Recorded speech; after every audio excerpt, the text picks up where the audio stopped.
You need to be able to change quick and move fast. And if you can do that, the people who can do that are going to be the ones that have successful businesses. And by success, I don't mean the busiest restaurants. I mean, they go home at night and they're not miserable. They're happy. They like what they do. They enjoy going to work every day.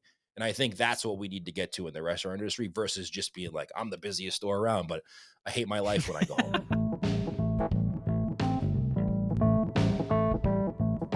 Starting or growing your business is hard work. But now you are listening to the Better Business Podcast with me, Steve Cook, and I'm going to try and make it a little easier on you. We on this podcast help you grow a better business with real advice from professionals, and today is no different. Hello, everyone, and welcome to another episode of the Better Business Podcast. I am your host today, Steve Cook, and my guest is a man by the name of Bruce Irving. Bruce is a marketing strategist. He's a speaker and a founder of Irving Media Group, where he helps small local businesses develop and implement a marketing strategy to build a brand as well as increase sales. He is also the host of two successful podcasts, the Smart Pizza Marketing Podcast that has over 360 episodes, as well as the Local Business Podcast. Before running his own business and hosting these podcasts, he ran a multi-million-dollar local business for over 20 years. Bruce, I guess you have the credentials to speak on marketing, it sounds like. Thank you so much for having me, Steve. Yeah, it sounds pretty good from that bio right there. I wonder who wrote that. They need to tell all the important people in your life how many accolades you have, so they'll start respecting you. Right? So the theme today is talking to a person that owns a restaurant, as you're familiar with, a pizza Yeah. joint, owns a coffee shop, something similar to that, and want to talk about how do you market that. Obviously, and there's a general theme of marketing that can be the same for all businesses, but specifically, how do you market a restaurant or a pizza shop or a coffee shop, something like that? You know, social media. Social media is the easiest way to market a business. When I first started back in the 90s and early 2000s, direct mail was the way that you got your message out as a restaurant. You used direct mail pieces, and that was because there was no social media. Like, it was around, but it wasn't like it is today and as prevalent as it is for people who are in 2021 if they're listening to this. Like, social media is a part of their lives every single day. You can't go through a day and not look at your phone or hop on a social media platform and kind of see what's going on in the world. Back in the day, direct mail was the way to do that. So you just have I to remember transition. the pizza coupons and stuff like that. I remember that. I Yeah. mean, that was a big part of going to get pizza and stuff like that, Yeah. especially. I mean, it's still a great form of advertising. I just don't think it's the form of advertising that it once was. But social media is the way. And you can see who the places are who are the most well-known brands in any area by how much they create content on social media and what platforms they're very prevalent on. So let's take Irving Media Group for an example. What do you specifically feel like you guys are an expert in, as it relates to this idea of marketing a restaurant that could help small business owners? What do you think you guys do differently? I try to have the restaurants create a brand around their restaurant. And it's hard to do because owners generally don't like to be the person behind the brand. They like to just kind of sit in the background and put out those coupons and put out those flyers and let their employees or management run the show. But in today's world, people really want to know who they're doing business with and who they're purchasing from, especially if you're an independent restaurant. It's Yeah. very important for the person who is the person running the brand to be the face. And a lot of owners don't want to do that. They're very shy when it comes to being on video. They're very hesitant to put their face in their personality out there. But it's really, in 2021, it's the best way to really grow any social media platform and then turn those viewers slash followers into customers and a loyal fan base. So let me ask you this: what if someone's listening to this and they are like, "Yeah, I'm the person that doesn't want to be the face. I don't want to be involved." Do you think it's possible in, like you said, 2021 atmosphere to create a brand without having the face of an owner or the face of a person, would you choose a different person in the business, or would you choose a mascot or something like that? Or is there other ways around it? It's just maybe not quite as effective? Listen, if you're a local business, you are part of the community, whether you like it or not, and that's just part of doing business in 2021. If you're a franchise, it's a different story. There's rules and regulations within the franchise that you have to follow. But if you're an independent local business owner, restaurant, pizzeria, you are part of the community. And that's how you build. Everybody always says community involvement is how you grow. That's the same thing when it comes to promoting yourself on social media. People want to follow a person, they don't want to follow a brand or a logo. So if you are a business owner who is hesitant to put yourself out there, either deal with it and find somebody who you can partner with. The hard part about finding someone that you can have be the brand is like that person has no vested interest in the business. And if that person decides to leave or move on, you've built your whole brand around somebody who isn't a long term person in the business. So you have to make sure you partner with the right person.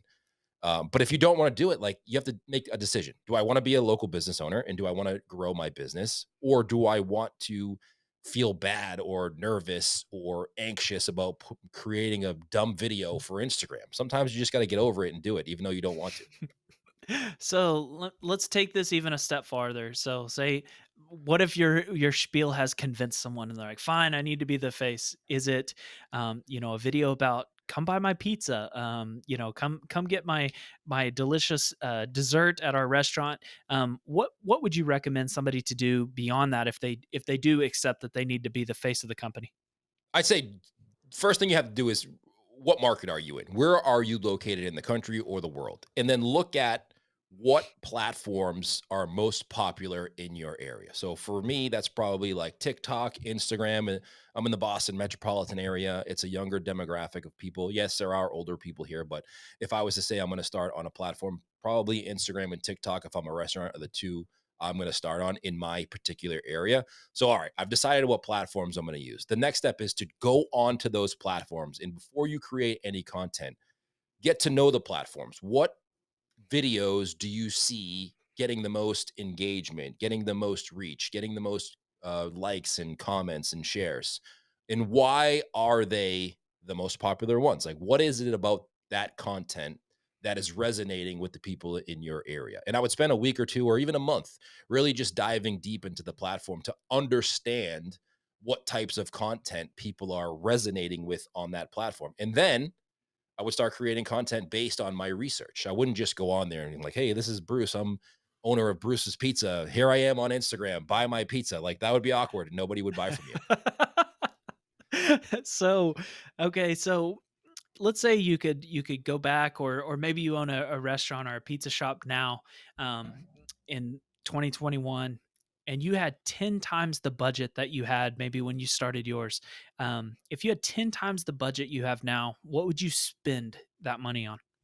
I would hire young people to help me create content and create short form videos that I could put on Instagram and TikTok today. Like if you're listening to this in the future, it may change, but Sure. today I would create short form videos and I would hire people to help me create an abundant amount of short form videos that I could put on these platforms and either run ads to them or help or put them on there organically and see how they do. But then I would also have people help me build an email list and then make sure that I can convert those viewers slash followers into an email list.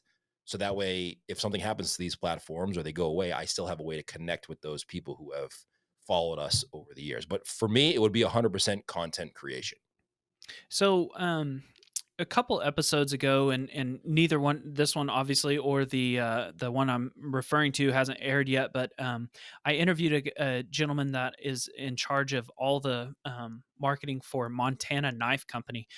It's kind of a hunting knife type deal, and they have a pretty large Instagram following. And he mentioned something that you just referred to as well, of using social media to advertise, but then he had referred to an email list as well. Why do you think that's important? I mean, you see what's happening with Facebook right now. There's a lot of concern and privacy issues with Facebook, and people are kind of like getting to the point with Facebook where they're questioning their usage of it. And Listen, when it comes to any platform, Facebook, Instagram, and you hear this all the time, it's so cliche. Like, you don't own the people who are on there. You build a following on Instagram, it's fantastic. But what if, you know, Instagram goes away? I don't know if you are aware, but a couple days ago, Facebook and Instagram were down for 6 hours, and people were freaking Yeah. out, right? And then if you've built your platform solely on those platforms, like if you depend on Facebook and Instagram to get business on a daily basis, and they go away, or they're down for a day and you don't have any way to contact your customers and say, hey, listen, here's today's updates of what's happening, then you're kind of at the mercy of these platforms. So yes, use the platforms to your advantage by building a following on there. But then you want to have a way, whether that be your website or a landing page or an online order form where people can go and subscribe to you to get weekly updates or monthly updates or however you want to do it. But you want to have a way to contact these people out of the social media platforms. Do you have any knowledge or experience on text message marketing as well? I mean, we've done a couple podcasts on it. I'm not super knowledgeable when it comes to like the ins and outs of the minutia of text message marketing, but I think there's three levels of marketing. Social media is obviously very not invasive, right? Like, it's just Mm, people looking on perusing social media, and if you happen to catch them and they like your content, they'll follow you. Email marketing is a little less intrusive than that. People are a little bit less hesitant to give you their email than they are their phone number. And I think text messaging is the most effective. It has the least shelf life. So if you send a text message out for marketing, it very much has a 1 or 2 day shelf life max.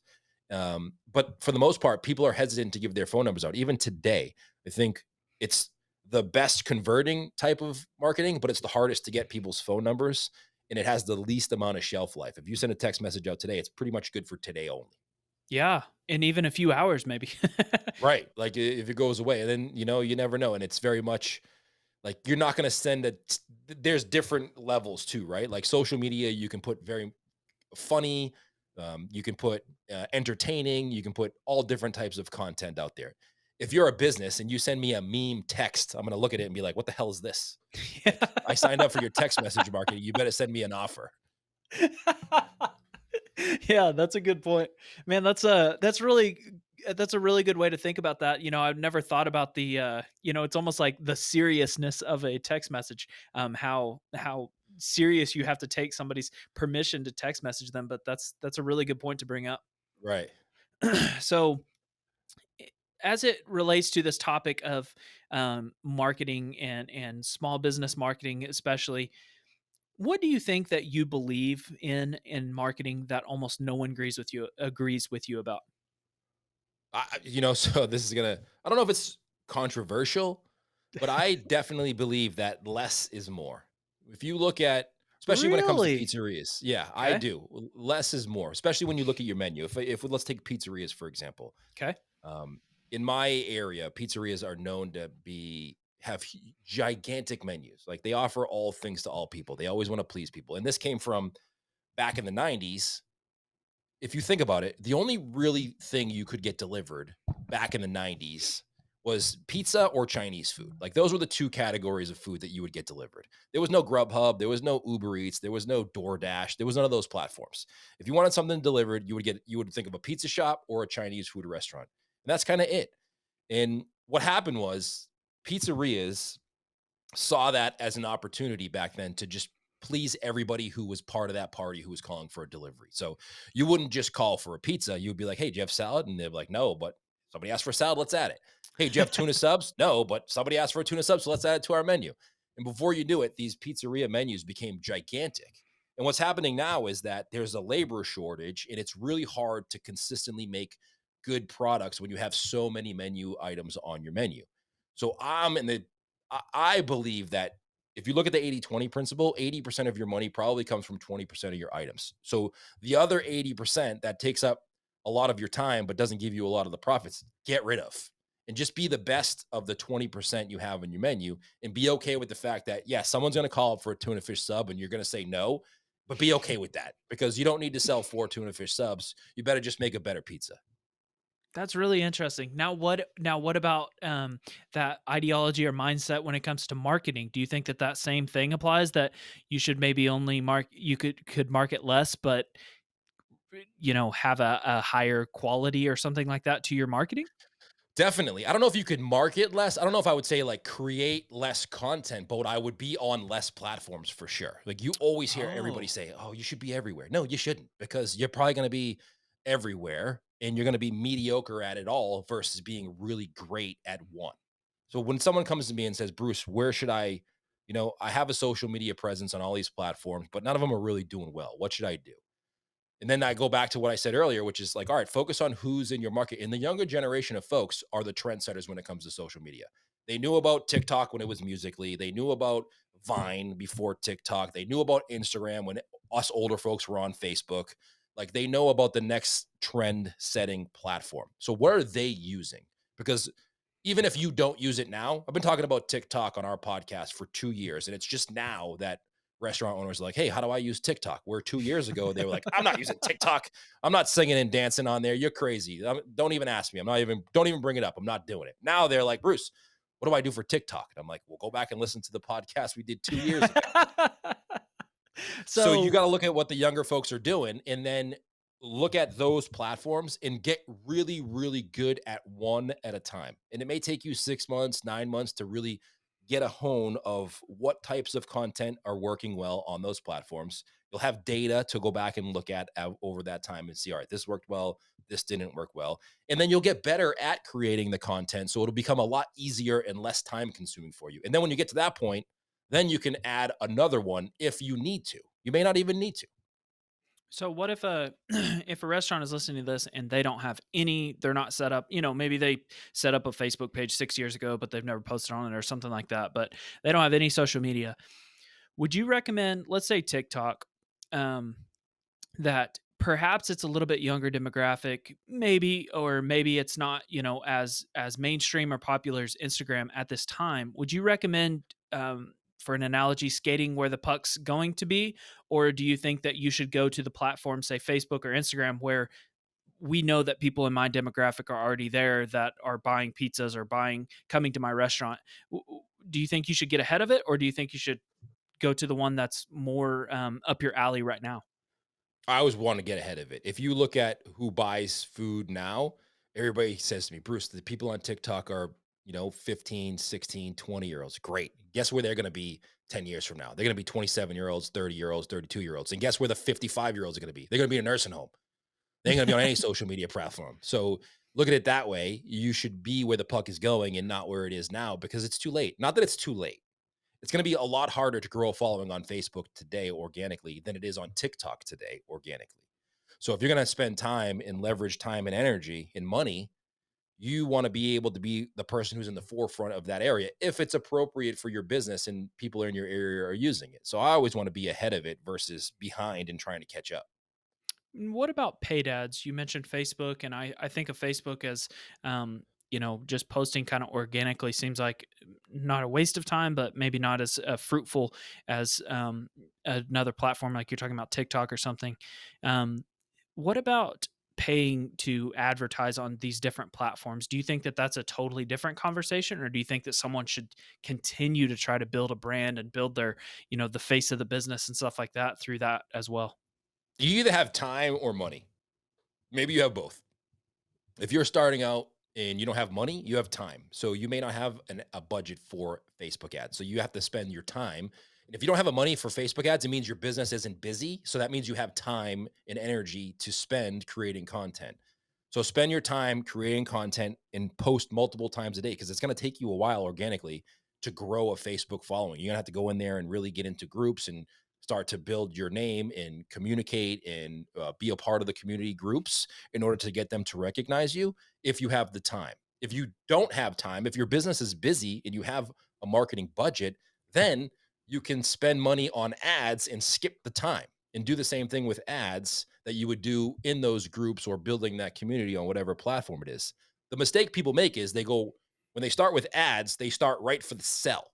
And if you're building a following from zero, you want to start with like videos that you think you wouldn't want to spend money on, but spend money on those. Like Okay. videos about how you make things, or funny videos about your staff, or the videos that people can get to know, like, and trust you, because then they'll follow you. If you have a video or a ad on Facebook, you're either going to have to give away a discount, which a lot of people don't want to do, especially now, in order to convert them into a customer. But then they're just buying for that discount. They're not really giving you a follow or feeling like they're connected to you as a business. So if you're running ads, start with no like and trust video ads. And then the people who watch that or follow you, then you can kind of convert those people into your email list or offers from there. If you're going to start a pizzeria over this year and had to start from scratch, would you when you're talking about this idea of marketing a restaurant, a large part of restaurants, I feel like, is that last minute quick decision. You're about to drive by. Maybe pizza is a little bit different than a traditional restaurant or quick service, especially. But you're talking about pulling in last minute. So location is almost part of your advertising or part of your marketing because people get used to seeing you driving by all the time. Right. If you were going to start over this year, would you ever consider just doing something like a cloud kitchen or something like that, and not even having a physical location and focusing solely on this social media and delivery? Yeah, the phone is the new drive-by billboard, like, your phone is, you have a much higher percentage chance to get your message in front of somebody on their couch watching TV at night than you do when they're in the passenger seat in your car. I don't know if you have kids, but I have 3 kids, and I can tell you this. Yeah, I When got they're in the 2. car driving with me, they ain't looking outside. They're looking at their phone with their earbuds in, and they don't even know what I'm talking about or see where we're going until we get there. Yeah. So, yeah, I would 100% do a cloud kitchen, especially, listen, 2020 taught us a lot.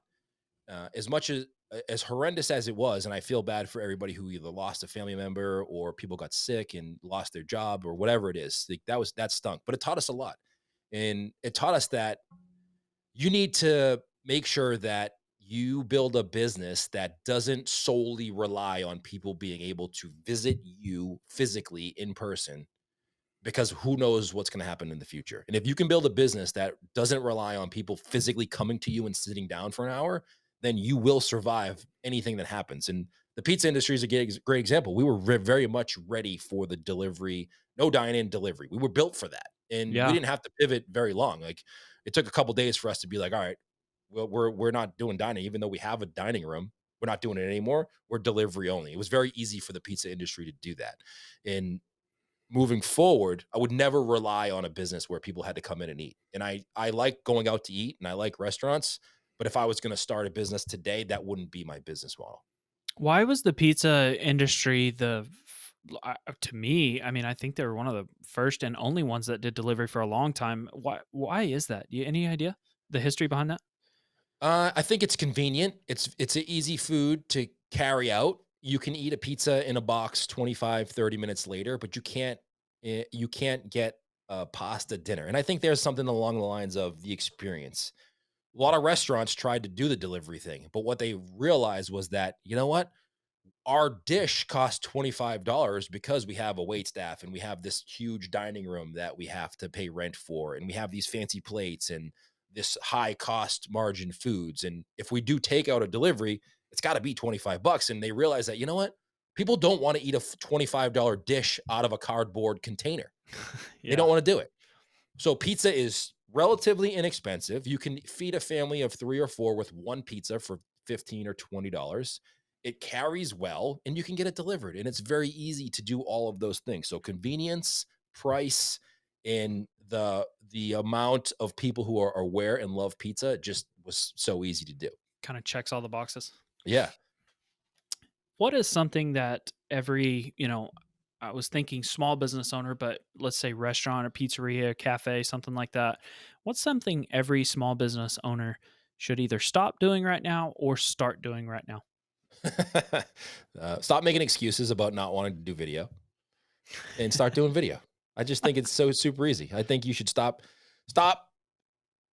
here's the thing. We've gone from a market of the employer asking the employee what the employee can do for them, to the employee asking the employer that same very question. And you need to realize that super fast. And it's not changing. The younger generation of folks do not want to work in the restaurant industry. They do not want to work in the Huh. restaurant industry because of the perception that the restaurant industry isn't a great work environment. And they're right.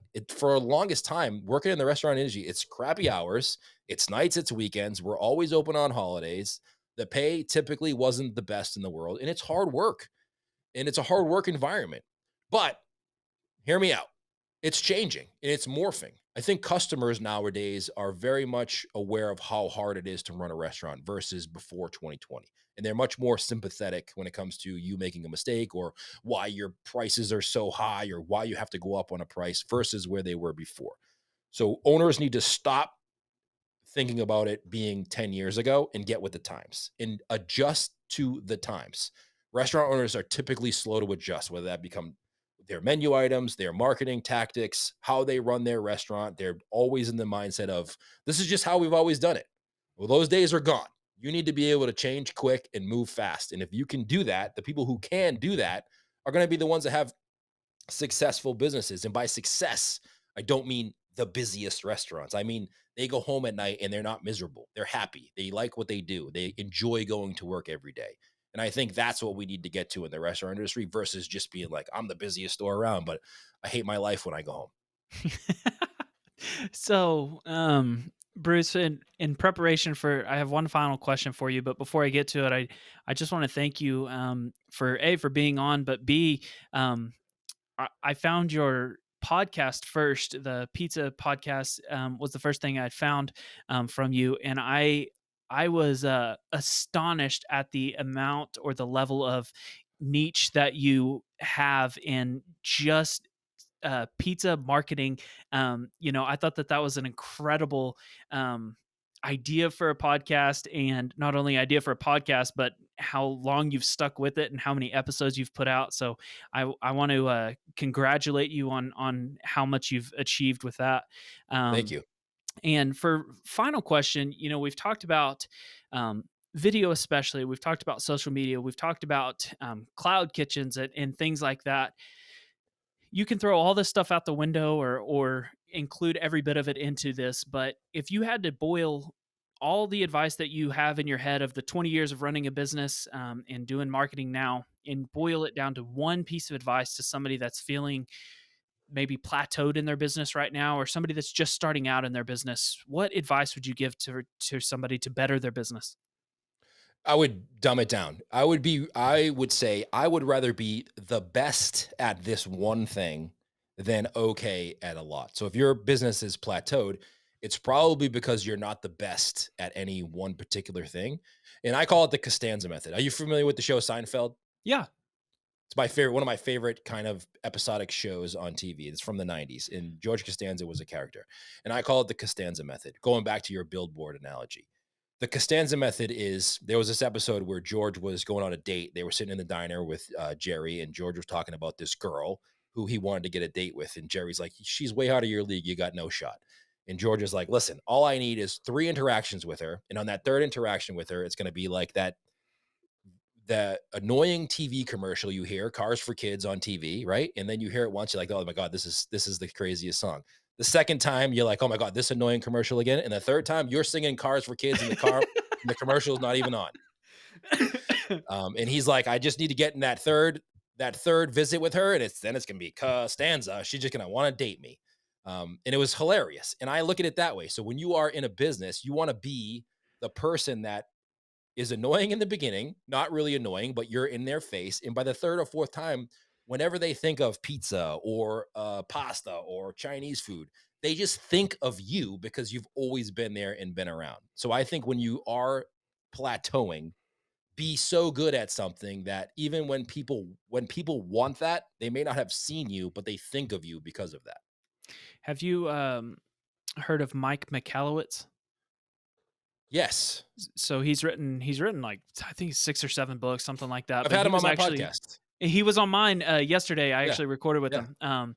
And his book, Get Different, was is his latest thing that he's kind of talking about. So we talked about marketing, and his in the beginning of the podcast yesterday, he was saying, it's incredible that everything in a business you want to basically just see who's doing it well and replicate it. Right. So in hiring, like, oh, this is a Yep. good process for hiring. I'll replicate that. In bookkeeping and finances and stuff like that, this is a good model. I'll replicate that. He said, but marketing is the only thing that is not something you want to just see what other people are doing and replicate it, because then you don't get any attention. And it's, Right. when you're saying that in the beginning, they might think it's weird or they think it's goofy or whatever it might be. It reminded me of that conversation with him that you are only going to stand out if you're good at one thing, if you're good at being different from other people. So I think that's great advice. Yeah, that's a great advice from him too, and it's so true. Yeah. That book on marketing is excellent. You'll have to read it if you haven't already. He's a great writer. He's written so many great books, that over the years, he's definitely got a very good knack for business and not only business, but translating that business into words for people to understand. And like actual real tactical advice, Yeah. he does like so many case studies and stuff like that in his books. It's real easy to understand and read. Right. But man, Bruce, thank you so much for being on. I can't thank you enough. I wish you the best in everything you're doing. Thank you so much for having me. It was been great talking to you, Steve. I appreciate you asking me to join you in the podcast.